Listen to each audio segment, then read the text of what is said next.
Thomas and the trucks. Thomas used to grumble in the sheds at night. I'm tired of pushing coaches. I want to see the world. The others didn't take much notice, for Thomas was a little engine with a long tongue. But one night, Edward came to the shed. He was a kind little engine and felt sorry for Thomas. I've got some trucks to take home tomorrow, he told him. If you take them instead, I'll push the coaches in the yard. Thank you, said Thomas. That'll be nice. So they asked their drivers the next morning, and when they said yes, Thomas ran happily to find the trucks. Now trucks are silly and noisy. They talk a lot and don't attend to what they are doing. They don't listen to their engine, and when he stops, they bump into each other, screaming, "Oh, oh, oh, whatever is happening?" And I'm sorry to say, they play tricks on an engine who is not used to them. Edward knew all about trucks. He warned Thomas to be careful, but Thomas was too excited to listen. The shunter fastened the coupling, and when the signal dropped, Thomas was ready. The guard blew his whistle. "Peep, peep," answered Thomas, and started off. But the trucks weren't ready. "Oh, oh, oh, oh," they screamed as their couplings tightened. "Wait, Thomas, wait!" But Thomas wouldn't wait. Come on, he puffed, and the trucks grumbled slowly out of the siding and onto the main line. Thomas was happy. Come along, he puffed.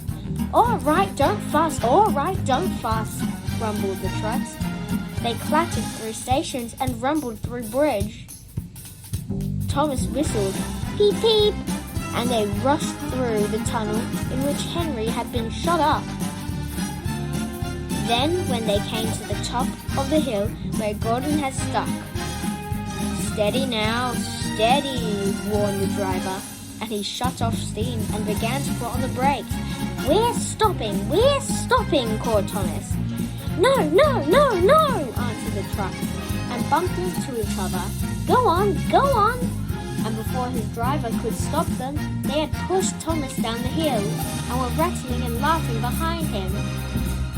Poor Thomas tried hard to stop them from making him go too fast. Stop pushing, he hissed, but the trucks would not stop. Go on, they giggled in their silly way. He was glad when they got to the bottom.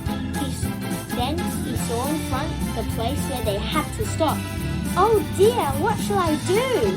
They rattled through the station, and luckily the line was clear as they swerved into the goods yard. Ooh, yeah, groaned Thomas as his brakes held fast and he skidded along the rails. I must stop! And he shut his eyes tight. When he opened them, he saw he had stopped just in front of the buffers, and there watching him was the fat director.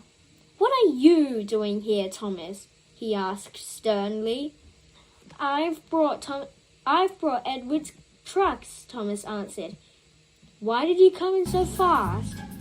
I didn't mean to. I was pushed, said Thomas sadly. Haven't you pulled trucks before? No. Then you've got a lot to learn about trucks, little Thomas. They are silly things and must be kept in their place. After pushing them about here for a few weeks, you'll know almost as much about them as Edward. Then you will be a really useful engine.